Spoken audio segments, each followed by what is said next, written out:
Amigos, bienvenidos a esta emisión de Televistazo. Empezamos con la actividad del volcán Sangay. Marisabel, hola. Hola Gaby y amigos, bienvenidos. El Instituto Geofísico monitorea la situación.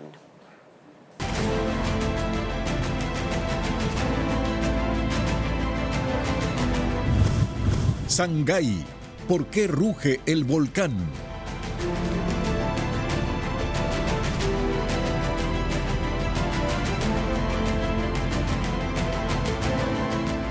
Guamote es el cantón más afectado de Chimborazo por la caída de ceniza del volcán Sangay, que llegó hasta cultivos de frutilla, maíz, haba y otros productos. Ángel Pilatuña recorrió las zonas afectadas. El cantón Guamote en Chimborazo fue el más afectado por la caída de ceniza del volcán Sangay durante la madrugada de este miércoles. Según técnicos de la Junta Parroquial de Cebadas, hubo daño en 23 comunidades. Los techos de las viviendas, carros y calles amanecieron cubiertos por un manto negro que se alzaba con fuerza al paso de los vehículos. En la comunidad de Ichubamba, 34 productores de maíz, tomate y frutilla intentaban limpiar sus cultivos rociándolos con agua. Wilmer Yiguilema contó que tiene 2 hectáreas de frutillas y pasto afectadas. Y no es solo tierra normal, es azufre, entonces eso es lo que le quema a la planta, a la flor. Entonces eso también le retrasa a la planta. La ceniza también cubrió gran parte de los pastizales de Cebadas, donde hay 1000 ganaderos que producen a diario 40.000 litros de leche. Calculan que la recuperación de los pastos tardará al menos 2 semanas debido a la cantidad de polvo volcánico. Hemos tenido casos que nos han reducido siquiera un 50% de la producción, y no es una producción que se recupera ya de un día al otro, ¿no? Eso se recuperará en unos 15, 30 días, ¿no? Porque de una u otra manera a veces nosotros tenemos que limpiar con ramas, tenemos que ver las alternativas necesarias. Otra parroquia afectada en Guamote fue Palmira, donde hubo cultivos de papa y haba, también que se contaminaron. Hasta ahora no hay una cifra exacta de las hectáreas de sembríos afectadas. Mientras tanto, en la vía Riobamba-Guamote-Macas, el tráfico de este miércoles levantó grandes cantidades de ceniza en la ruta. Según la Secretaría de Gestión de Riesgos, en Chimborazo la ceniza también se esparció, pero de forma leve, en los cantones Cumandá y Alausí. Y es que desde ayer el volcán Sangay genera explosiones que se han podido escuchar en cantones de 5 provincias. Según el Instituto Geofísico, se trata de un comportamiento atípico que es parte del proceso de erupción y que se repite luego de 65 años. Diego Cuenca explica este fenómeno. Estos son los sonidos fuertes que el volcán Sangay generó desde las 10 de la mañana del martes y que se extendieron hasta las 12 de la noche de ese miércoles. Fueron captados por el Instituto Geofísico, que monitorea el comportamiento atípico del volcán. Ubicado en Morona, Santiago, la entidad registró hasta 15 explosiones por minuto durante 19 horas. El estruendo viajó a 200 kilómetros hacia el norte del volcán y se alcanzó a escuchar en Quito y en Bolívar. El sonido también recorrió 125 kilómetros al sureste, hacia la provincia de Azuay, y 180 kilómetros hacia el oeste, en las provincias de Guayas y Los Ríos. Las capas de aire caliente permiten la difusión del sonido en una dirección preferencial, haciendo que un efecto de sombra, en el que las poblaciones más cercanas pudieran no escucharlo, pero puede escucharse en poblaciones mucho más lejanas. Las explosiones provocaron ligeros movimientos sísmicos que alarmaron a los habitantes de esas 5 provincias, porque sus casas temblaron.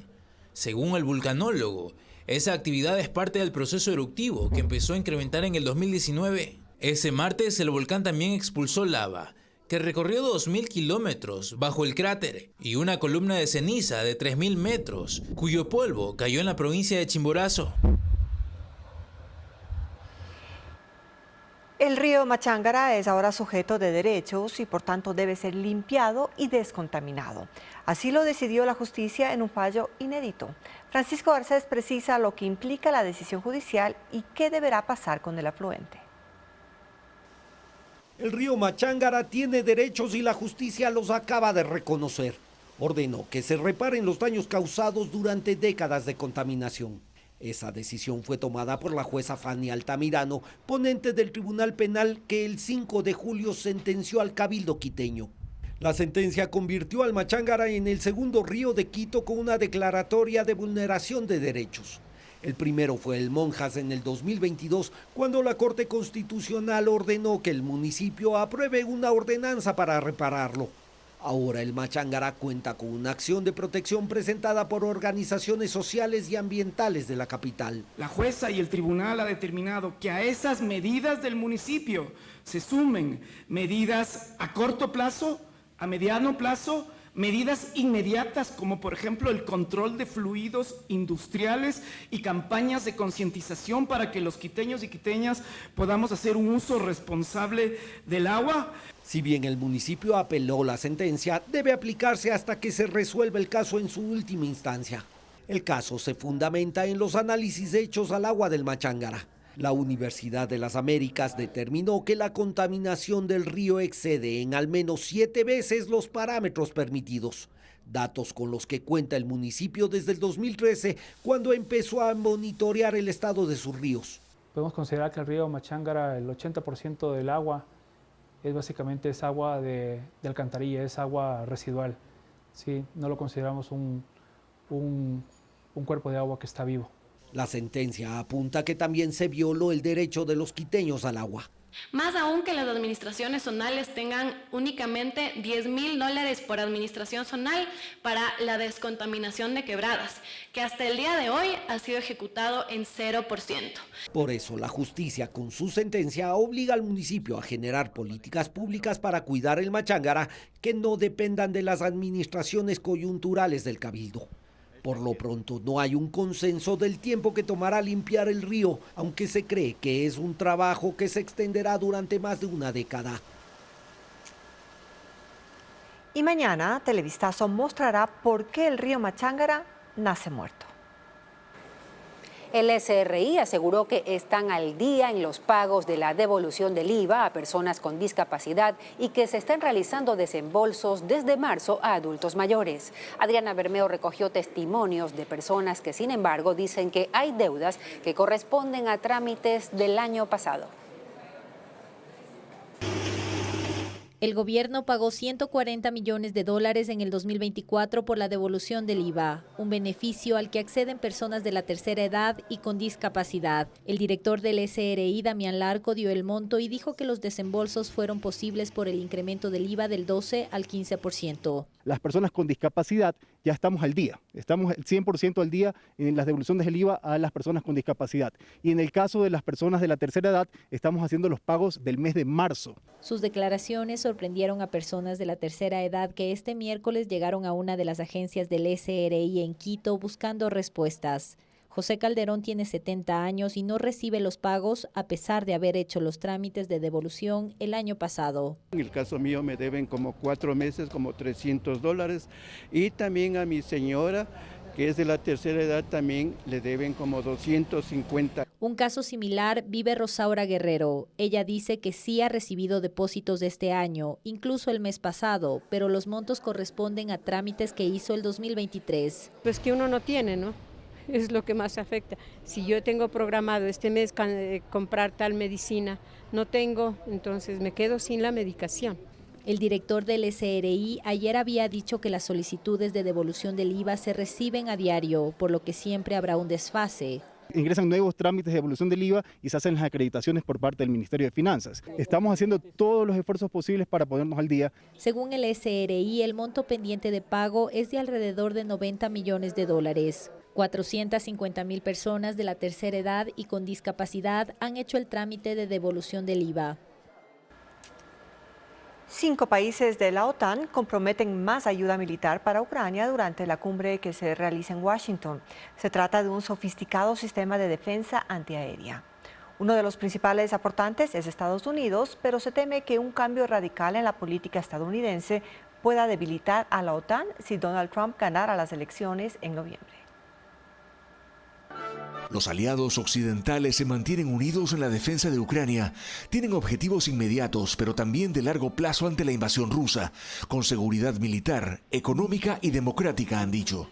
El presidente de Estados Unidos, Joe Biden, anunció la donación de su país, junto a Alemania, Italia, Rumania y Países Bajos, de 5 sistemas estratégicos de defensa, incluidos los misiles tierra-aire conocidos como Patriot. Biden la calificó como una donación histórica. Además, se ha iniciado la transferencia de aviones de combate F-16 estadounidenses donados por Dinamarca y Países Bajos. Otros irán desde Noruega. Volarán el cielo de Ucrania este verano, dijo esta mañana el secretario de Estado Antony Blinken. Volodymyr Zelensky dice que son resultados concretos de la cumbre de la OTAN, pero que estas y otras ayudas, así como el futuro de la participación de Estados Unidos, no pueden esperar a las elecciones presidenciales de noviembre. Temen que si Donald Trump gana las elecciones, la OTAN se debilite, pues en su primera presidencia acusó a varios miembros de no invertir suficiente dinero en defensa, además del bloqueo que durante meses mantuvieron los congresistas del Partido Republicano a los fondos que Estados Unidos destina a Ucrania, y la declaración de febrero, cuando dijo que alentaría a Vladimir Putin a hacer lo que quisiera con los países que son morosos.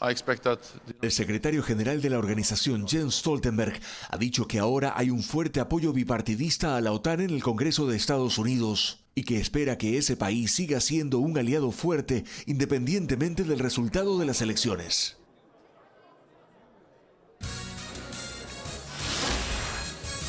Quito busca reducir los robos, prohibiendo que 2 personas vayan en moto. Los detalles al volver.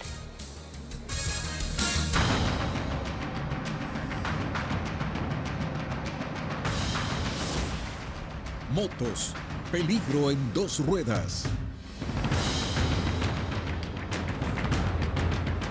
El robo a personas es uno de los delitos que más se comete a bordo de motos. Por eso el Consejo Metropolitano de Quito estableció una ordenanza sobre la circulación de 2 o más ocupantes en estos vehículos. Sin embargo, la medida no es nueva, pues ya rige una resolución de la ANT a escala nacional, como informa Fabiola Santana. Con la aprobación de la ordenanza que prohíbe la circulación de 2 personas en moto, Quito se sumó a ciudades como Guayaquil, San Borondón y Santo Domingo, que buscan contrarrestar los delitos cometidos en este tipo de vehículos. En lo que va de 2024, en la capital se han registrado 687 denuncias por robos en moto según la Policía Judicial. La mayoría, 597, son robos a personas. Esto se refleja en los videos de cámaras de seguridad en los que además se observa la violencia con la que actúan los asaltantes. En moto se cometen otros delitos como extorsiones, secuestros y sicariatos. De allí el interés del Consejo Metropolitano de aprobar la ordenanza. Quienes la incumplan, salvo las 7 excepciones como ser cónyuges, hijos, hermanos o personas con discapacidad, tendrán una multa del 15% de un salario básico. Los agentes civiles de tránsito estarán a cargo de aplicar las sanciones. En junio de 2022, la Agencia Nacional de Tránsito ya aprobó un reglamento que regula la circulación en motocicletas a escala nacional. Lo hizo pues hasta mayo de ese año ya se registraban 220 asesinatos protagonizados por motorizados. En ese entonces se aplicaron operativos de control en los que se incluyó a la Policía Nacional. El reglamento dejó a los municipios la decisión de establecer reglas complementarias para la aplicación de esta prohibición de 2 personas en moto. Que 2 o más personas se movilicen en moto aumenta el riesgo de accidentes de tránsito por el peso, la maniobrabilidad del vehículo y la falta de protección de los usuarios. Valeria Navarro describe el índice de siniestralidad. El uso de motocicleta ha aumentado en el país y hoy, según el INEC, 612,000 hogares tienen una. Es el vehículo por segundo año consecutivo con más unidades matriculadas, pero también el que registra más siniestros fatales.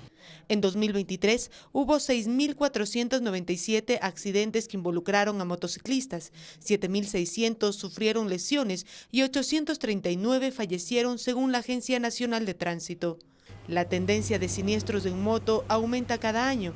Hay más accidentes los fines de semana que de lunes a viernes. Los índices de los factores de riesgo que estamos también analizando, que son 3 básicamente, es exceso de velocidad, manejar de forma imprudente y rebasar por zonas inadecuadas. Entonces, al tener estas 3 causas probables y el hecho de no tener un casco homologado, va a ser mucho más agravante y por eso que están falleciendo los motociclistas hoy en día.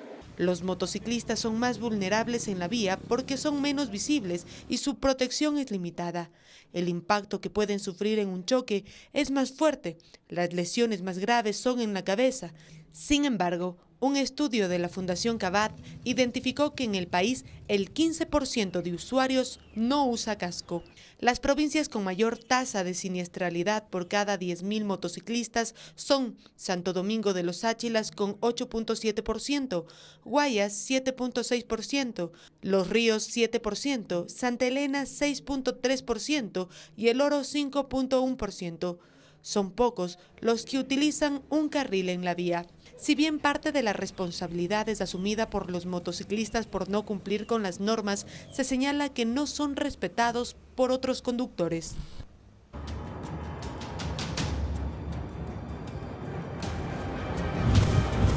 Ponce Enríquez, ¿cómo sacar a los lobos?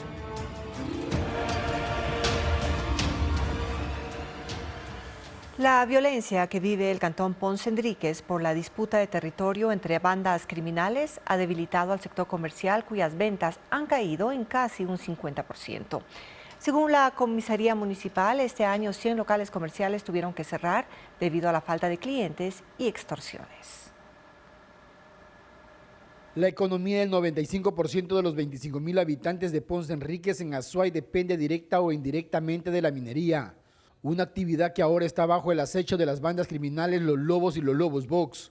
Este cantón tiene dos parroquias, una rural, en la que predomina la extracción de oro, y otra urbana, donde se desarrollan actividades derivadas de esa minería y que hoy están agonizando.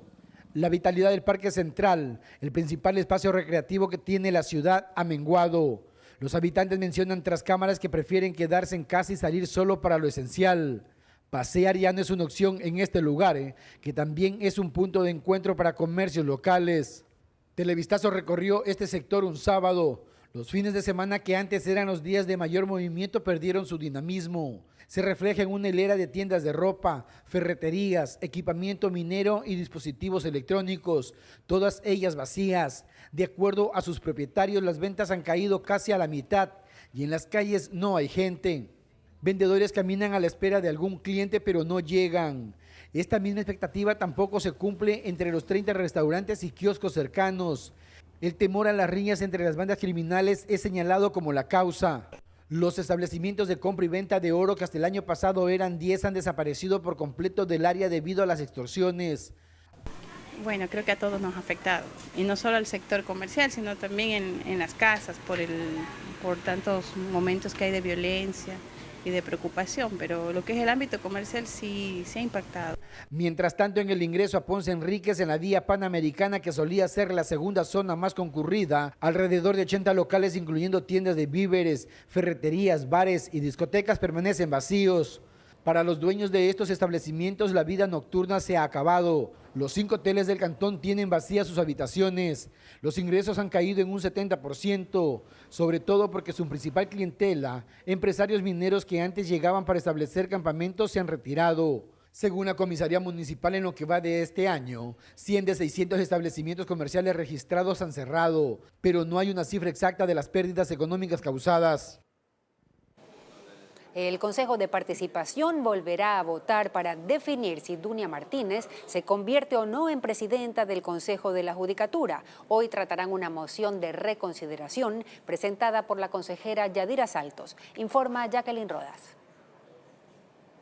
La posesión de Dunia Martínez como presidenta del Consejo de la Judicatura está en duda. La consejera de Participación, Yadira Saltos, pidió que se reconsidere la votación del pasado lunes, cuando Martínez fue elegida con el voto dirimente del presidente Andrés Fantoni y sin la consejera Nicole Bonifaz. Ella se conectó cuando ya se había proclamado el resultado. Bonifaz denuncia que no le permitieron conectarse por Zoom y presentó una acción de protección que está pendiente de resolución. La Comisión de Fiscalización de la Asamblea citó al Consejo de Participación para que dé explicaciones. Ahí la presidenta Pamela Aguirre se aseguró de que hoy haya una nueva votación. Yo quiero que me lo diga a mí como presidenta de la Comisión de Fiscalización.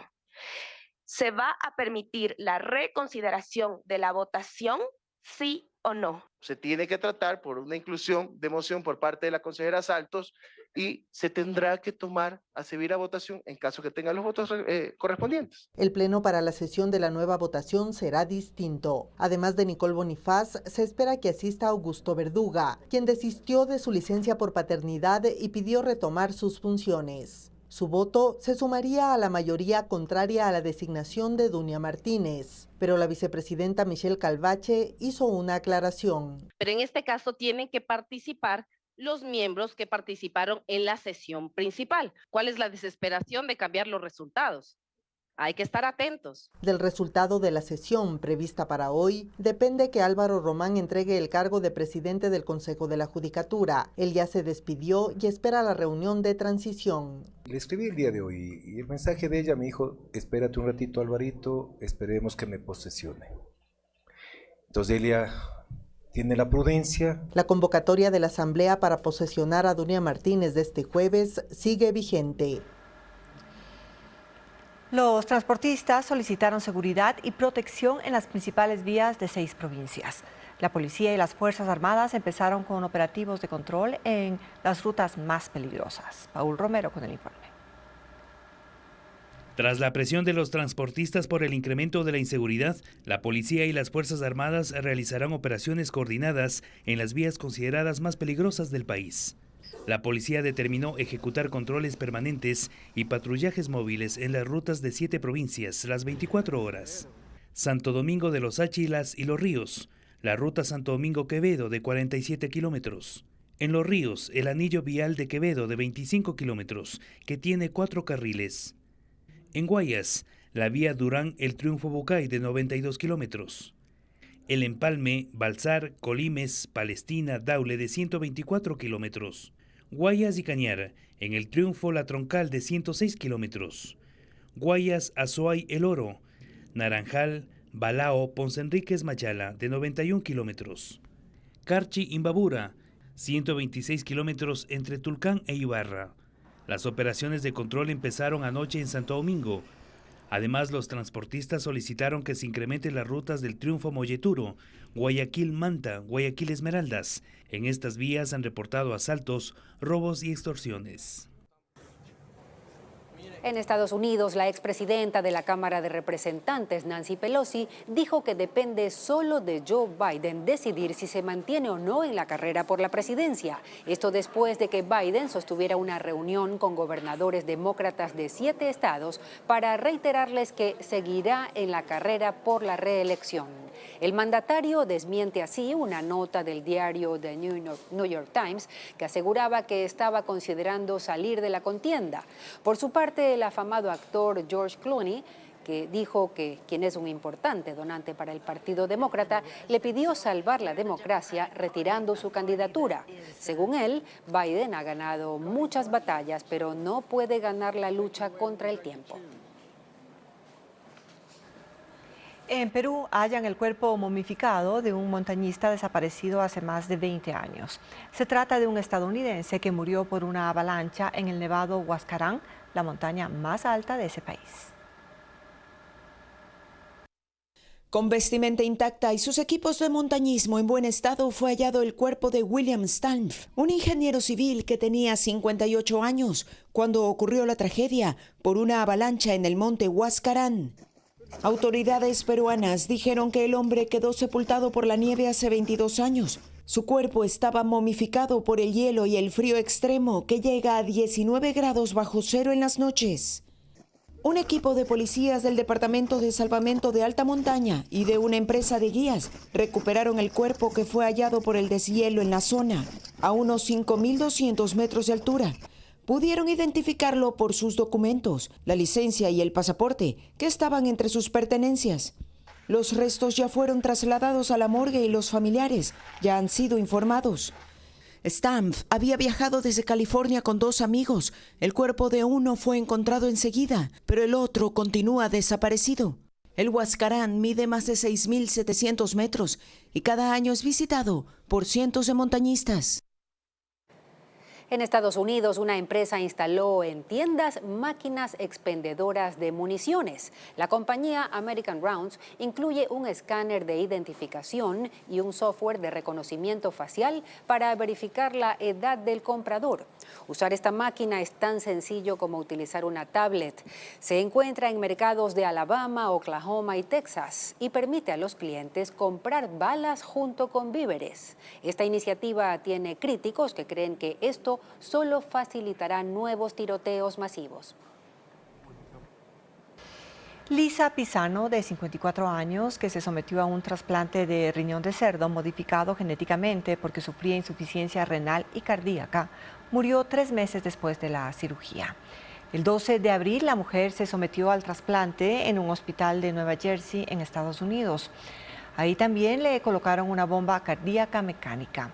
Sin embargo, un flujo sanguíneo irregular relacionado con ese dispositivo afectó al riñón y tuvieron que extraerlo el 29 de mayo. Los médicos confirmaron que falleció el domingo pasado.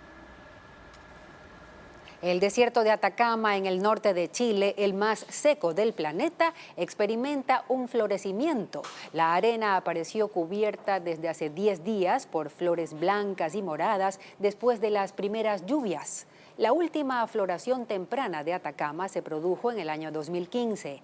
Esta región ha sido apodada el desierto floreciente, con especies resistentes que soportan el duro clima para florecer esporádicamente en la primavera.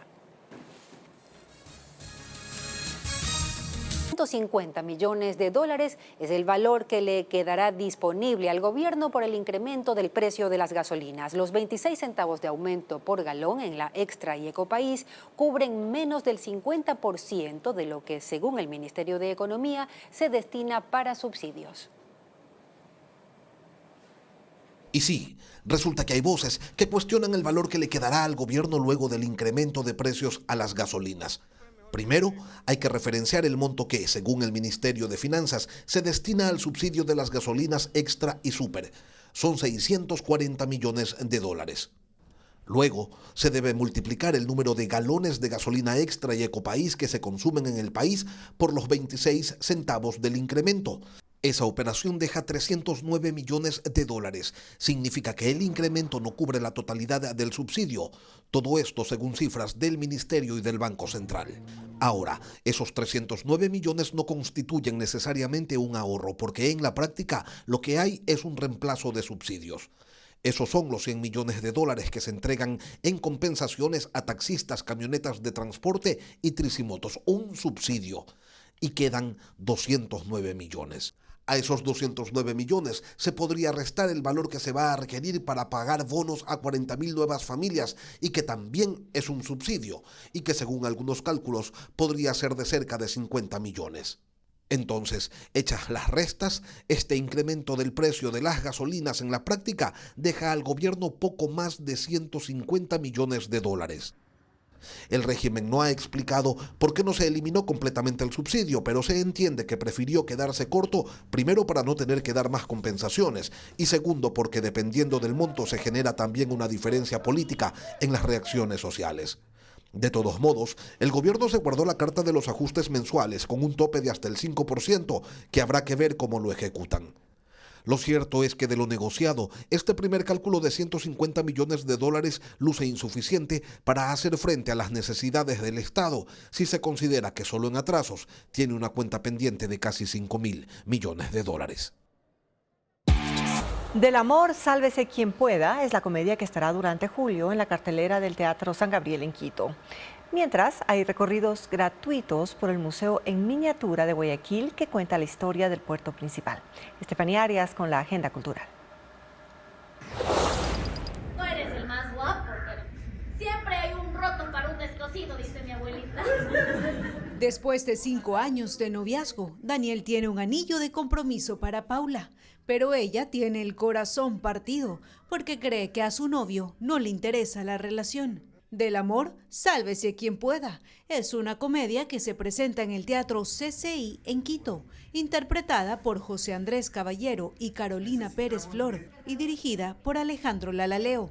Están previstas funciones todos los viernes y sábados de julio a las 19 horas y los domingos a las 18 horas. Son piezas muy particulares que van contando la historia de Guayaquil. Es el museo en miniatura de la ciudad, ubicado en el Malecón Simón Bolívar, en el centro. En julio, por los 489 años de fundación de la ciudad, este espacio ofrece recorridos guiados para los visitantes, que podrán observar varios dioramas, técnica utilizada para recrear entornos reales a través de pequeños escenarios tridimensionales. Las visitas gratuitas están disponibles de martes a domingo de 10 de la mañana a 6 de la tarde. Ambientado en mitos y leyendas del antiguo Egipto, es el show 7 Rituales, con bailarines de danza árabe, tribal, fusión y contemporánea, junto a acróbatas, actores y músicos. El evento será en el Teatro San Gabriel en Quito el viernes 12 a las 20 horas. En Ecuador hay provincias que requieren hasta triplicar su capacidad hospitalaria para acercarse al estándar mínimo que recomienda la Organización Mundial de la Salud. Es lo que señala el Instituto Ecuatoriano de Estadística y Censos, que además da cuenta de cuáles son las principales enfermedades que provocan hospitalizaciones en el país. ¿Cuáles son las principales enfermedades por las que son hospitalizados los ecuatorianos? El Instituto Ecuatoriano de Estadísticas y Censos publicó las cifras totales del 2023 y allí se evidencia que las principales causas de hospitalización son la coliletiasis o cálculos en la vesícula, que registra más de 52.000 egresos, la neumonía con más de 33.000 casos, la apendicitis aguda con 28.429 egresos y gastroenteritis y colitis aguda con más de 19.500 hospitalizaciones. Sin embargo, si se unen las fracturas en brazos y piernas que el INEC registra por separado, suman 32.000 egresos hospitalarios. El promedio de días que un paciente pasó hospitalizado en 2023 fue de 4.49 días. Estas hospitalizaciones se dieron en los 627 establecimientos de salud que existen a escala nacional, de los cuales 180 son públicos y 447 privados. En los hospitales del sector público hay 14.080 camas. En los del sector privado, 9.565, en total 23.645, lo que significa 1.31 camas por cada 1.000 habitantes, muy por debajo de la recomendación de la Organización Mundial de la Salud, que señala que al menos se debe tener 2.7 camas por cada 1.000 habitantes. Al revisar la disponibilidad de camas más en detalle, se observa que las provincias que mejor se encuentran son Santo Domingo de los Áchilas con 1.73 camas por cada 1.000 habitantes, la sigue Pichincha con 1.63, Tungurahua se ubica en tercer lugar con 1.62 y en Loja el índice marca 1.46. En contraposición, las provincias menos abastecidas son Cañar, con 0.91 camas por cada 1.000 habitantes, Bolívar con 0.88, Esmeraldas con 0.79 y Orellana con 0.76. 4 provincias que requieren que se triplique la capacidad de atención hospitalaria para acercarse al mínimo de los estándares